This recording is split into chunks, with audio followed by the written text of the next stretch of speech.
Cumprimento os irmãos com a paz do Senhor Jesus. Amém. Amém. Irmãos, vamos continuar nossa jornada. Abra no Salmo de número 5. Hoje nós vamos iniciar a leitura do Salmo 5 e as suas explicações do texto. Lembrando aos irmãos, nós vamos fazer uma leitura para os irmãos terem uma ideia do que trata o Salmo. E vamos verso a verso. Pode ler, Gerson. Salmo de número 5. Dá ouvidos, Senhor, às minhas palavras, e acorde ao meu gemido. Escuta, Rei meu e Deus meu, a minha voz que clama, pois a Ti é que imploro. De manhã, Senhor, ouves a minha voz. De manhã te apresento a minha oração e fico esperando. Pois Tu não és Deus que se agrade com a iniquidade, e contigo não subsiste o mal. Os arrogantes não permanecerão à Tua vista. Aborreces a todos que praticam a iniquidade. Tu destrói os que proferem mentira. O Senhor abomina ao sanguinário e ao fraudulento. Porém eu, pela riqueza da Tua misericórdia, entrarei na Tua casa e me prostrarei diante do Teu santo templo, no Teu temor. Senhor, guia-me na Tua justiça, por causa dos meus adversários. Endireita diante de mim o Teu caminho, pois não tem ele sinceridade nos seus lábios. O seu íntimo é todo crimes. A sua garganta é sepulcro aberto, e com a língua lisonjeiam. Declara os culpados, ó Deus, caem por seus próprios planos. Rejeita-os por causa de suas muitas transgressões, pois se rebelaram contra Ti. Mas regozijam-se de todos os que confiam em Ti. Folguem de júbilo para sempre, porque Tu os defende, e em Ti se gloriam os que amam o Teu nome. Pois Tu, Senhor, abençoas o justo, e como escudo o cerca da Tua benevolência. Amém. Salmo 5, irmãos, ele vem na mesma toada dos salmos que nós vimos até agora. Da situação que Davi estava passando, e eles não sabem se o Salmo 5, Davi está se referindo a Saul, ou se está se referindo a Absalão. Eu creio que ele está se referindo a Absalão. E o Salmo de número 5, Davi vai mostrar qual é o destino dos justos e do ímpio. Ele vai mostrar qual é a sorte do justo e a sorte do ímpio. E uma coisa que a gente percebe, todos os salmos que Davi escreveu, outros não, mas a maioria, a grande maioria, Davi está sempre falando de uma coisa só, de oração. Se nós pegarmos os salmos que ele escreveu, na sua grande maioria, ele começa com a oração. No salmo passado, nós vimos que antes de falar com os seus algozes, ele foi orar para falar. E agora, nesse salmo, ele, antes de enfrentar o seu dia, ou começar o seu dia, ele inicia com oração. E por quê, irmãos? Porque o nosso dia é uma caixa de surpresa. Nós não sabemos o que vai se dar no dia. O que nós temos? Nós não temos nem o passado, nós não temos nem o presente, e nós não temos nem o futuro. Nenhum de nós aqui podemos falar assim, não, daqui a 10 minutos eu vou estar na minha casa. Quem de nós aqui pode falar um trem desse aí? Amanhã eu vou levantar para trabalhar. Quem de nós pode falar um negócio desse aí? Porque a nossa vida não está no controle das nossas mãos. A nossa vida está no controle das mãos do Senhor. E Davi sabia muito bem disso, portanto que tudo que ele ia fazer, ele começava em oração diante do Senhor. Agora vamos voltar. Verso 1. Olha aí de novo. Dá ouvido, Senhor, às minhas palavras, e acode ao meu gemido. Veja que Davi aqui, irmão, falando. Abra lá em Salmos capítulo 1, verso 12 e 15, nós vamos ler já já. Davi não está nem falando. A ideia do termo aqui é que Davi está sussurrando. Davi está quase cochichando. Porque a opressão, o sofrimento interno de Davi era tão intenso, tão profundo. Você imagina, irmão, calcula. Você bota uma criatura no mundo, cria, e de repente esse filho se levanta contra você e quer a tua morte. E você saber, se você parar na frente dele, ele vai lhe matar. Tem angústia maior do que isso? Tem tristeza maior do que isso para um pai e uma mãe? Saber que o próprio filho o quer matar? Então Davi, quando começa o versículo 1 aí, ele está sussurrando, porque ele não aguenta nem falar, tamanha era a opressão que ele estava sofrendo dentro dele por conta dessa situação com o próprio filho. Então ele começa sussurrando baixinho, quase sem palavras, quase sem expressão. E Spurgeon diz uma coisa interessante, que ele diz que as palavras não são a essência da oração de Davi, elas são a roupagem. É por isso que eu falo a vocês que a oração é o momento da verdade, porque não adianta eu revestir minha oração com palavras bonitas, sendo que a essência lá dentro não corresponde com a verbalização que eu estou fazendo. Então Spurgeon diz, olha, as palavras que ele solta não é a essência, é só a roupagem da essência. Ou seja, Davi estava tão angustiado, tão oprimido por essa situação, que ele não tem força nem de falar. Lê aí Salmo 1, verso 12 e 15. Capítulo 1, é isso aí? Não, só vai até o 6, Salmo 1. Então acho que eu errei o salmo aí, minha gente. Qual que é esse? É o 2? Não é o 2 não. Mas esquece, deixa aí, depois eu acho e eu falo a vocês. Vamos para o versículo 2. Então preste atenção que no versículo 1 ele começa como? Ele começa orando. Ele não consegue verbalizar, ele só sussurra. É quase que um gemido. Sabe quando você está doente, que você não tem força nem para falar, e você só geme que nem gato miando? Assim estava Davi. Era só um gemido, era só um sussurro. Tamanha era a opressão que aquele homem estava sentindo. Agora olha o versículo 2. Escuta, Rei meu e Deus meu, a minha voz que clama, pois a ti é que imploro. Ah, eu lembrei agora. Vai lá para 1 Samuel. Eu lembrei. A situação de Davi era a mesma dessa mulher aqui, irmão.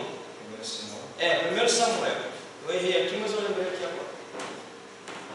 1 Samuel, capítulo 12. A situação de Davi era a mesma que Ana estava enfrentando. Leia aí, versículo 12. Depois a gente volta aí para o texto. Mas nós estamos falando da mesma coisa. Nós estamos dizendo que a oração que ele começa do versículo 1, era a angústia era tanta, a opressão que estava era tão intensa, tão forte, que ele não conseguia falar, ele só gemia, ele só sussurrava, ele só murmurava, mas ele estava orando. O que ele diz aí? 1 Samuel capítulo 1, verso 12 até o 15. Então disse Samuel a todo Israel: Eis que ouvi a vossa voz em tudo quanto me disseste, e constituí sobre vós um rei. Não, capítulo 1, versículo 12. Tá. Samuel. É 1 Samuel 1, 12. Samuel 12. Demorando-se ela no orar perante o Senhor, passou ele a observar o movimento dos Olha. lábios. Perseverando ela em orar, o sacerdote ali passou para ver se saía som da boca daquela mulher, mas não saía som nenhum, era só um balbúcio, só sons que sem articulação, ninguém conseguia entender, ele não conseguia, e ele ficou observando para ver quais são as palavras daquela mulher. Irmão, quando a nossa alma está tão profundamente angustiada e oprimida, aí entra aquele versículo que diz que o Espírito Santo nos ajuda a orar com gemidos inexprimíveis. Aonde nos falta a palavra, o Espírito vai e completa para nós e diz: Pai, é isso aí que ele está querendo dizer. Então ele passa, mas não vê verbalização. Versículo 12, 13.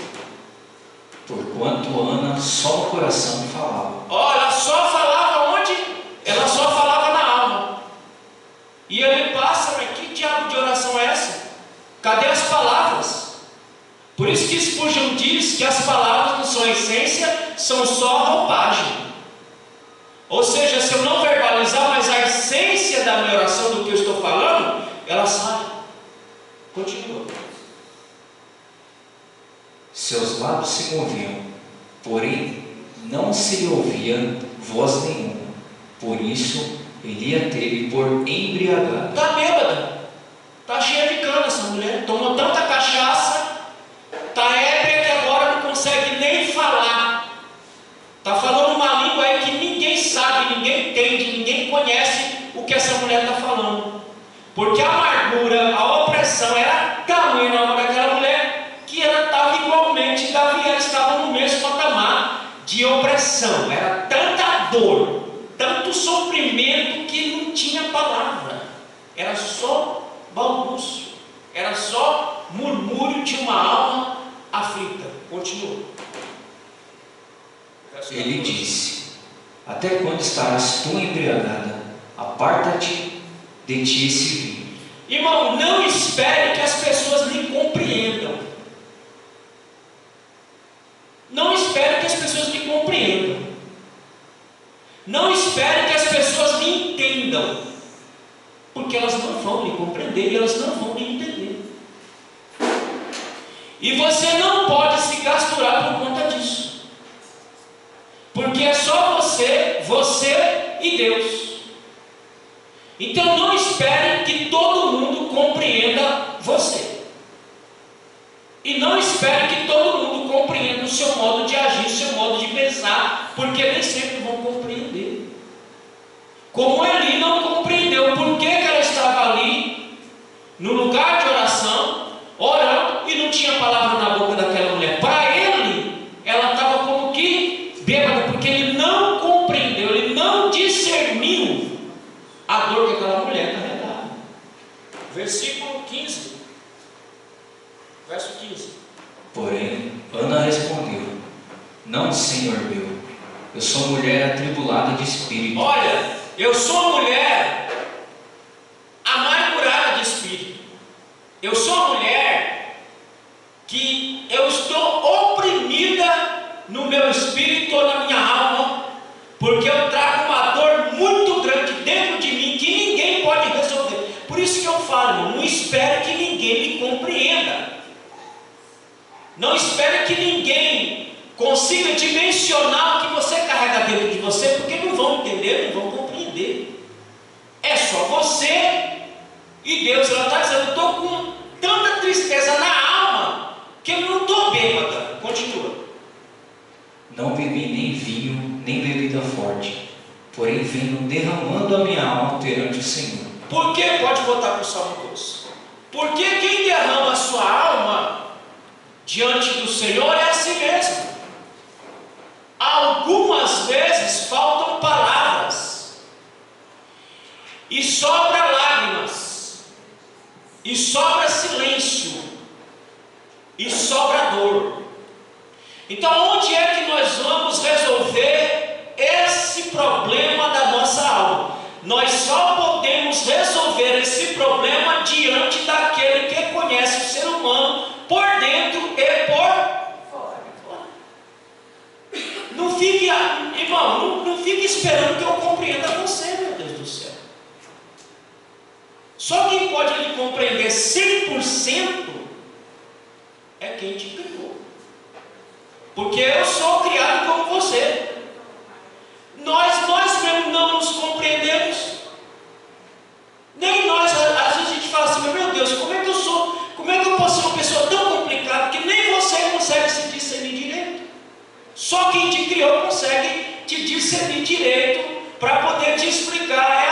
assim, assado.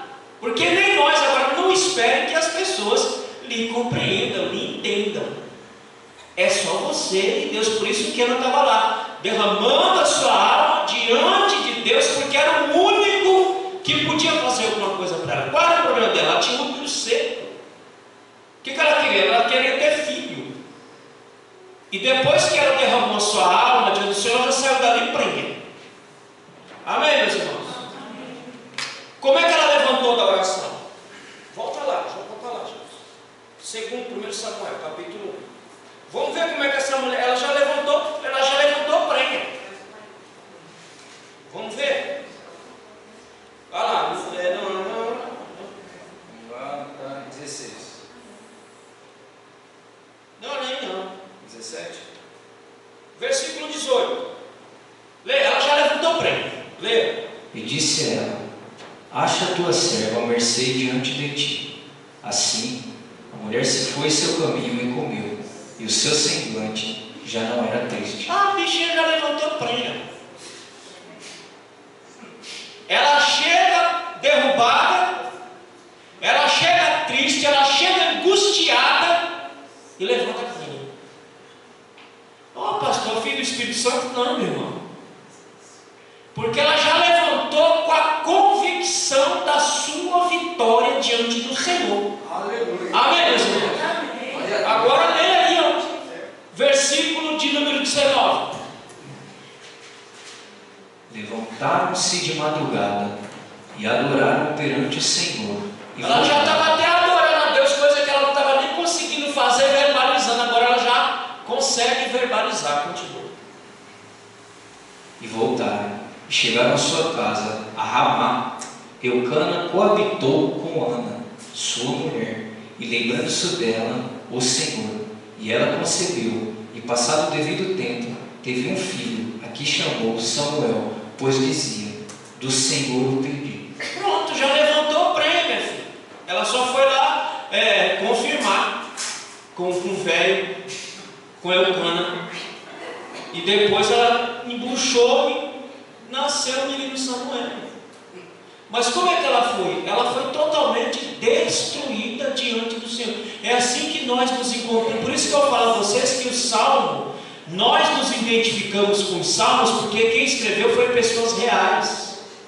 Foram pessoas que passaram por dilemas, problemas, situações muito mais difíceis, muito mais estressantes do que nós e conseguimos vencer. Então é por isso que você acha o Salmo lindo, o Salmo maravilhoso, as palavras bonitas, porque você se identifica com ele, porque ele é a nossa história. Agora volta lá para o Salmo 2. Já sabemos como é que ele foi orar e como é que ele estava. Versículo 2. Salmo 5, versículo 2. Escuta, rei meu e Deus meu, a minha voz que clama, pois a ti é quem imploro. Considera o meu gemido, Senhor. É o que ele está dizendo. Considera o meu sussurro. Considera o meu murmúrio. Considera a minha oração. Ou seja, responda a minha oração, Senhor. Porque nós vamos chegar num texto que ele vai mostrar que ele já está quase no limite dele. Irmão, nós somos seres humanos. Amém? Amém. Ninguém aqui é super-herói. Ninguém aqui é um super-homem. Nem o super-homem de capa vermelha, de cueca vermelha que fica voando. E nem o super-homem de Nietzsche. O homem potente, o homem que traz a sua vida espiritual. Nós não somos nem uma coisa nem outra. Nós somos seres humanos, fracos e falhos, com uma estrutura frágil, que tem hora que chegamos no nosso limite. E Davi está aqui dizendo, nós vamos ver, eu estou no meu limite, Senhor. Se apresse em responder para mim, se apresse em mostrar um caminho, se apresse em pelo menos mostrar qual será o final dessa batalha. Qual será o desfecho dessa batalha? Me mostre para eu poder pelo menos prosseguir um pouquinho mais em paz. Versículo 3. De manhã, Senhor, ouves a minha voz. De manhã te apresento a minha oração e fico esperando. Aí, no versículo 3 ele está dizendo, eu estou no meu limite. Eu estou esperando, mas eu estou no meu limite. Mas ele diz uma coisa interessante aqui no versículo 3. Ele diz que Deus é o primeiro e o último. Mesmo estando no meu limite, o Senhor é o meu primeiro e o meu último. Mesmo estando com todo este drama, eu continuo esperando no Senhor. Aleluia. E Davi era consciente de que a oração era o que preparava ele, habilitava ele para enfrentar os problemas do dia a dia. Segunda-feira eu passei em consulta com a psicóloga e ela perguntou para mim: Seu Luiz, como é que está a sua fé? Sua fé está abalada? Eu falei: não, doutora, minha fé não está abalada. A minha fé continua intacta. Eu agora estou pronto, doutora, para passar o que eu passar. Para mim agora é lucro. Porque se isso não abalou a minha fé, não tem nada nessa vida que abale minha confiança e minha fé em Deus. Nada. Pode abalar minha fé mais. Nada pode me fazer voltar para trás ou olhar para trás. Nada mais nessa vida pode me fazer isso, pode me abalar. Por quê? Porque eu tenho feito de Deus o meu primeiro e o meu último. Ou seja, eu tenho feito com que Deus preencha toda a minha vida, toda a minha existência. É o que Davi está dizendo. O Senhor é o meu primeiro e o meu último. E é na oração que eu sou habilitado e capacitado para aguentar as pancadas da vida. É por isso que você vê crentes que fraquejam. Crentes que na hora da aflição a fé fica abalada. A dúvida entra.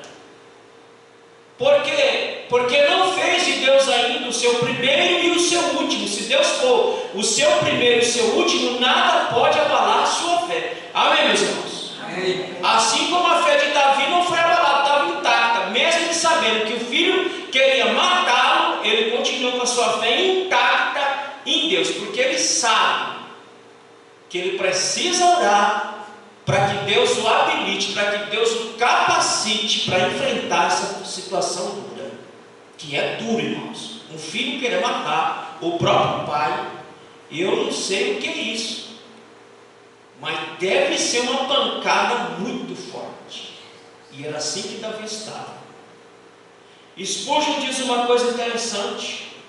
Ele diz: a oração deve ser a chave do dia e a fechadura da noite. Ou seja, eu começo o meu dia em oração, passo o meu dia em oração e termino o meu dia em oração. Porque não se ora só de joelho ou só em casa, se ora 24 horas. Amém, meus irmãos? Amém. É por isso que Paulo diz: orar em espírito, em todo momento, esteja em oração.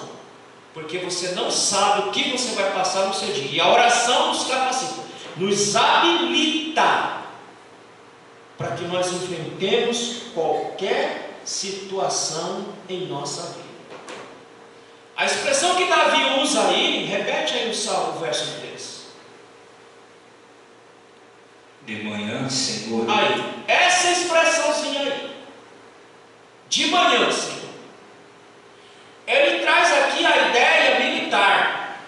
Ele traz a ideia aqui do soldado que está na sentinela, vigiando, alerta, para que nada aconteça. Por isso que ele diz: de manhã, a expressão está dizendo: Senhor, eu estou como um vigia, olhando para todos os lados, para que eu possa me precaver contra qualquer investida do meu próprio filho. Eu estou aqui de prontidão, mas também estou de prontidão esperando a tua bendita resposta. Amém. E aí no finalzinho do verso 3 ele diz que ele faz o quê? Que ele espera no Senhor. Irmão, para esperar Deus tem que orar, viu? Tem que orar. Não é o que ele diz aí? Vê aí o versículo 3 aí. De manhã, Senhor, ouves a minha voz. De manhã te apresento a minha oração. Ó, eu passo o dia inteirinho em fico vigília. esperando. E fica o quê? Esperando. Esperando. Irmão, Deus faz tudo o que Ele quer, do jeito que Ele quer, quando? Na hora que Ele quer. Então, para a gente esperar em Deus, se a gente não botar uma dose de oração, você fica agoniado. Como diz o norte, você fica gasturado com a demora. Não é que Deus demora. Na nossa visão, nosso modo de ver o mundo, que estamos presos, parece que Ele está demorando, mas Ele não está demorando. Somos nós que estamos nos apressando na resposta. Porque Ele só dá a resposta na hora certa e da maneira certa. Amém, meus irmãos? Amém. Se Deus desse as respostas imediatas para nós, irmão, nosso Deus, ia dar tanta coisa errada, ia dar tanta coisa fora do propósito de Deus. É que Deus, para responder, Ele espera o tempo certo, o momento certo, a hora certa, a circunstância certa para dar a resposta para os seus filhos. Então, até para esperar a resposta de Deus, você precisa orar. Amém, meus irmãos? Que se você não orar, vai ficar difícil para você esperar Ele responder. Então, os versículos 1 e 3 mostram a súplica dele, e mostra como ele estava lá. E mostra para nós também que nós somos seres humanos, que nós temos limites. E quando você estiver nesse seu limite, você não precisa perder a cabeça, você não precisa fazer loucura. Quando você estiver no seu limite, vá diante do Senhor e diga como Davi: Senhor, eu estou aqui de manhã, à noite, tudo, mas olha, eu só vou dar um toque. Estou no meu limite, mas eu estou aqui. Se o Senhor puder me dar a resposta, eu vou ser muito grato, mas eu estou no meu limite.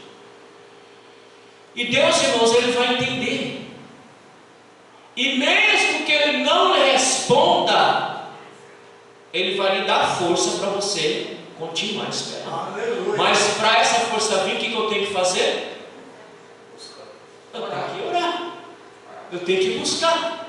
Porque senão nem o socorro que eu preciso virá.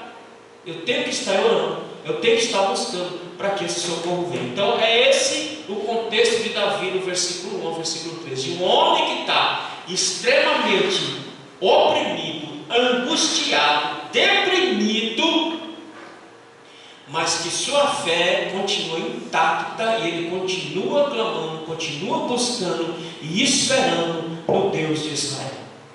Segundo ponto, Davi passa a mostrar a santidade de Deus e o desprazer de Deus em relação ao pecado. Leia o versículo 4. Agora ele passa a mostrar o tamanho do desprazer que Deus tem no pecado. E começa a mostrar como Deus, Ele é santo. Pode ler o verso 4. Pois tu não és Deus que se agrade com a iniquidade, e contigo não subsiste o mal. Deus não tem prazer na maldade. O que é maldade, irmãos? Aquele que pratica coisas contrárias à vontade de Deus. Quando eu pratico alguma coisa contrária à vontade de Deus, isso é maldade. Maldade não é só dar tiro na cabeça de um. Maldade não é só trair o marido ou a esposa. Maldade não é só tomar uma cachaça, encher a cara de cachaça, viver uma vida promíscua. Isso é maldade.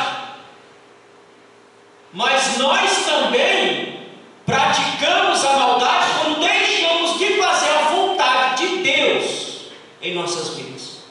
Você é, como ele diz aqui, um iníquo, alguém mau, porque o mal faz tudo aquilo contrário à vontade de Deus. Amém, meus irmãos? Então Davi está dizendo, Deus não tem prazer na maldade.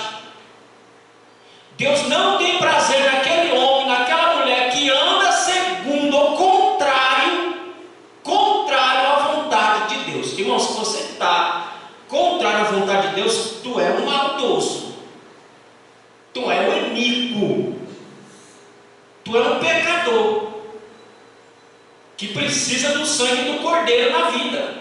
Amém, meus irmãos? Então tira essa ideia da sua cabeça que maldade é só aquelas coisas, aqueles pecados grotescos. Não. Quando o cidadão deixa de fazer a vontade de Deus na sua própria vida, tu é um maldoso, um iníquo. E Deus não tem prazer em você. Não sei o que estou falando, é a Bíblia que está dizendo.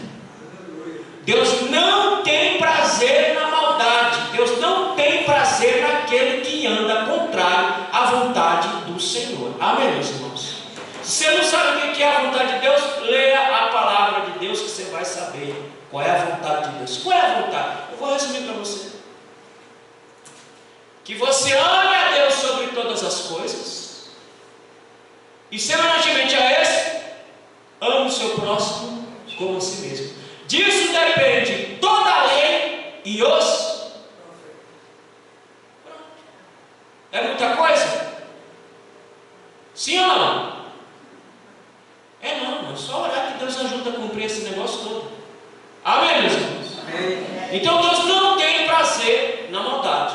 Então coloca na tua cabeça, maldade é todo aquele que anda contrário à vontade de Deus. Então veja aí como é que está a sua vida, se ela está ali do jeitinho que Ele quer, do jeitinho que Ele pede. E essa avaliação do que é mal, não, irmão, e outro detalhe, o que é mal? Não é o que é mal segundo a minha avaliação. O que é mal segundo a avaliação de Deus. Porque nós somos danados em avaliar de maneira torta.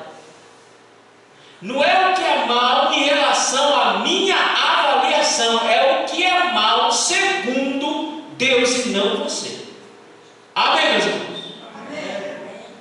O irmão da língua grande, ele é um iníquo ou ele é um crente? Ele é um iníquo. Nós vamos chegar aqui no texto. O mentiroso, ele é o quê? Ele é um iníquo. Está aqui no texto. Então, não é mal segundo a minha avaliação. Porque, irmãos, nós somos tão danados que eu posso fazer uma avaliação de alguma coisa que é mal, e eu posso fazer uma avaliação e dizer que é bom. Eu posso fazer uma avaliação, não, mas eu preciso ir na igreja todo dia. Precisa. Isso é coisa para fanático. Isso é coisa para esses crentes xarope. Mas olha o que Davi diz. Olha o que Davi diz. Alegrei-me quando me disseram, vamos aonde? Vamos ao boteco do Senhor? Vamos à casa do Senhor. Então não é mal segundo o que você acha, é mal segundo a avaliação de Deus. Amém, meus irmãos? Amém. Isso é o que eu estou dizendo, é a Bíblia que está dizendo tudo isso. Então no versículo 4, ele deixa muito claro que Deus não tem prazer na maldade e nem naquele que pratica a maldade. Verso 5. Os arrogantes não permanecerão à tua vista. Aborreces a todos que praticam a iniquidade. Os arrogantes não habitarão com quem? Com quem, meus irmãos? À tua vista. Os arrogantes nem pararão à vista de Deus. O maldoso não estará diante de Deus e não terá acesso a Deus. Irmão, nós acabamos de aprender aqui que maldade não é segundo a nossa avaliação, mas maldade é segundo a avaliação do Senhor. E o versículo de número 5, Davi está dizendo que o maldoso não estará diante de Deus e não terá acesso a Deus, ficará bem longe de Deus. Aqui está uma tradução aqui melhor. Aqui ele fala assim: tu não és um Deus que se agrade do mal. Os maus não podem viver ao teu lado. Pronto.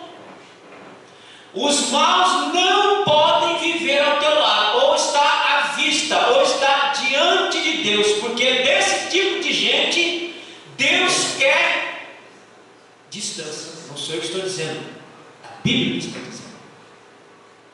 Para o maldoso, Deus não tem comunhão, Deus não tem lá. Irmão, não para de querer ser advogado de Deus.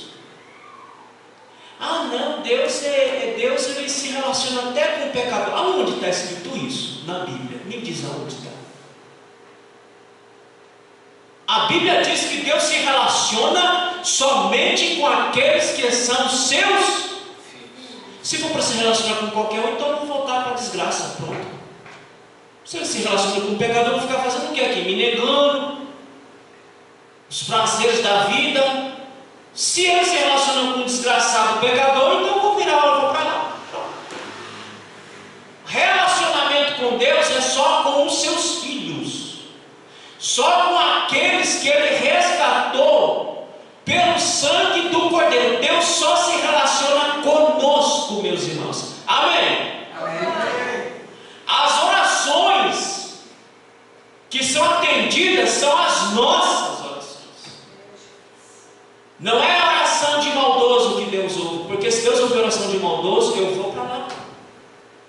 Deus só ouve a oração dos seus filhos. Qual é a relação de Deus com o homem sem Deus? De misericórdia e graça, porque diz a Bíblia que Ele manda sol e chuva para justos e injustos. É só esse o relacionamento de Deus com o pecador, só esse.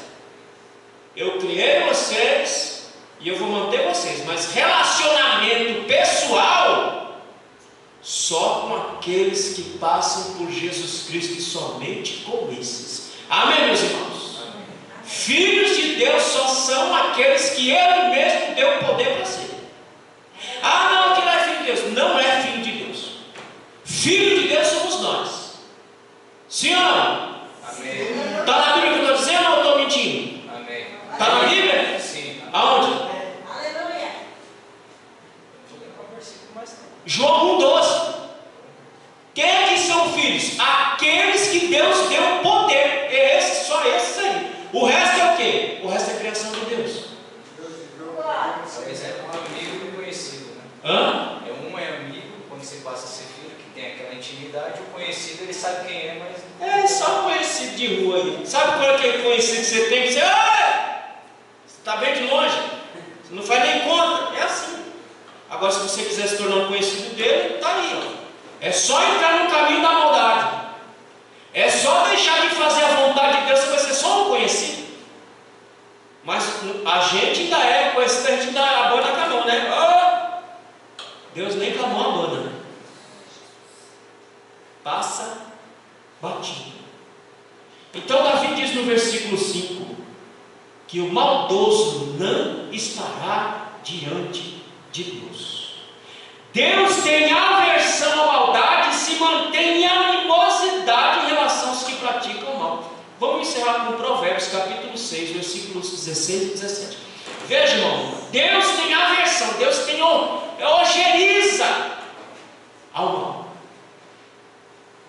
Dá urticária em Deus, só de pensar no mal. O que diz aí Provérbios capítulo 6, versículos 16 e 17? 6 coisas o Senhor aborrece, e a 7ª sua alma abomina. Veja aí que 6 coisas ele detesta, hein? E a 7ª então ele bota fogo. Olhos altivos. Primeiro, olho altivo, o orgulhoso, o soberbo. Irmão, para esse tipo de gente aí, Deus não tem mais relação nenhuma, mas não. Está cheio de crente no nosso meio que não tem relacionamento com Deus mais. Não está nem na vista de Deus, porque Deus abomina olhos altivos. Deus abomina a soberba. Deus detesta a soberba. Qual outro? Língua mentirosa. Língua de trago dos infernos. Esse aí, meu irmão,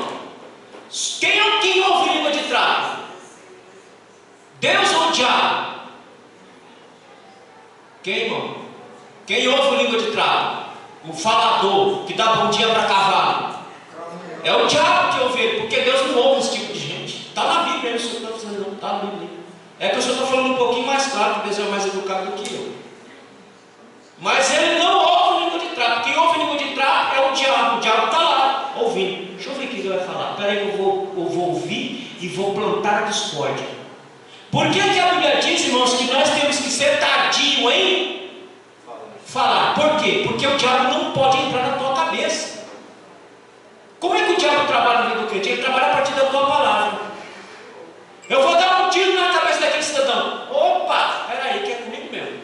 Peraí que eu vou lhe ajudar. Vou lhe ajudar a dar um tiro na cabeça dele. Pronto, você deu arma para ele. Ah, você quer dar um tiro nele? Peraí que eu vou montar toda a situação.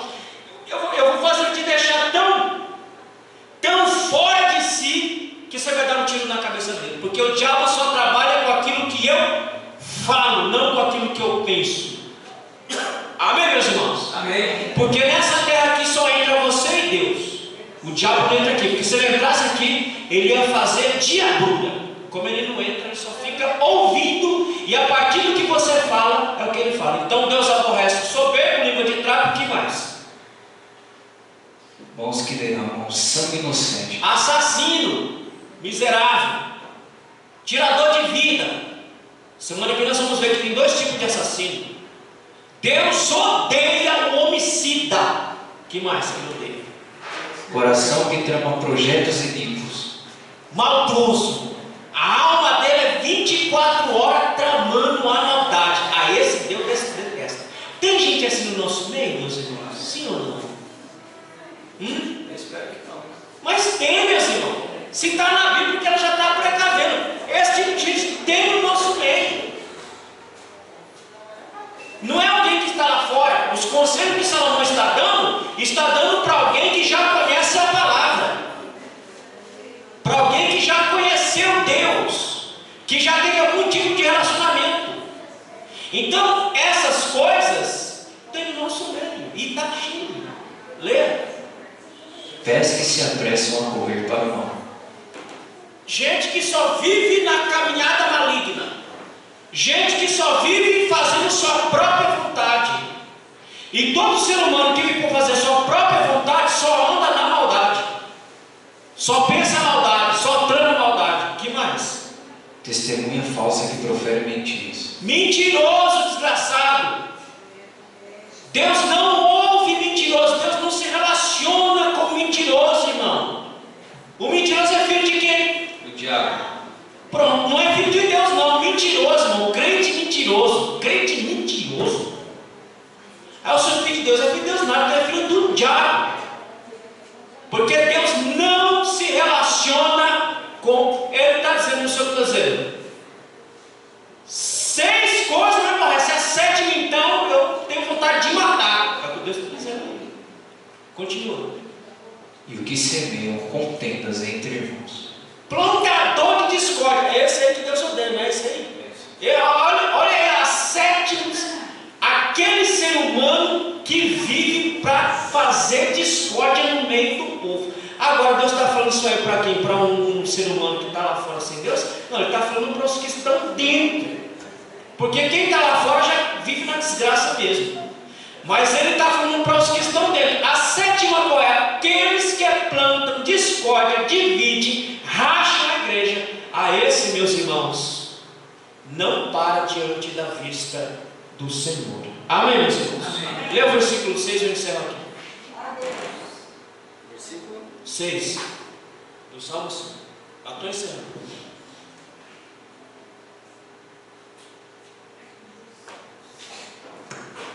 Tu destróis os que proferem mentira. O Senhor abomina ao sanguinário e ao fraudulento. Olha o fim. Olha o fim que Deus vai dar para um falso, para um mentiroso. Porque a mentira é uma deturpação da verdade. Vai lá para Apocalipse capítulo 21, verso 8. Apocalipse 21, 8.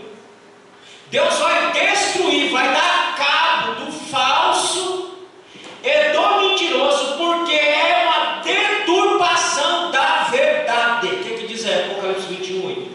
Quanto, porém, aos covardes covardes, aos incrédulos, aos abomináveis, aos assassinos, aos impuros, aos feiticeiros, aos idólatras e a todos os mentirosos. A parte que lhes cabe será no lago que arde com fogo e enxofre. Veja aí o que acontece com o mentiroso. Por que Deus tem aversão à mentira? Além de ser uma deturpação da verdade, a sua origem é maligna. Então, quando um crente vive na prática da mentira, ele está sendo inflamado pelo diabo. João capítulo 8, versículo 44 diz que ele é mentiroso desde o princípio, e quem mente é filho do diabo. Então Deus tem ojeriza, Deus vai destruir o falso, o mentiroso, porque ela tem origem maligna. Amém, meus irmãos? Amém. Agora, lá no final do mentiroso, a gente já viu que é destruição. E aí a gente pega lá em 2 Samuel, que a gente vê semana que vem. 2 Samuel vai narrar o fim triste de um mentiroso e falso que era Absalão. Morreu pela sua própria mentira. E Davi passa nesses versos nos alertar e nos dar conselhos sobre essas coisas. Fala sobre essas coisas. Então, meus irmãos, vamos ficar atentos na vontade do Senhor e vamos fazer a vontade do Senhor, para que a gente não seja encontrado como um maldoso, e o maldoso a gente acabou de ver que não para à vista do Senhor. Ou seja, Deus não se relaciona com o mentiroso, com o maldoso, com o fraudulento.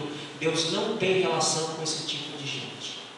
E nós aqui estamos lutando, batalhando para termos comunhão com o Senhor. Amém, meus irmãos? É por isso que eu decidi ler o livro de Salmos com vocês, porque aqui tem muita coisa que nos identifica, muita coisa que nós precisamos aprender. E muitas coisas que nós precisamos aprender a partir desse texto do livro de Salmos. Amém, meus irmãos? Amém. Quinta-feira que vem, se ele não vier, nós continuamos a partir do versículo 7 e terminamos, em nome de Jesus, o Salmo de número 5. Amém? Amém. Mas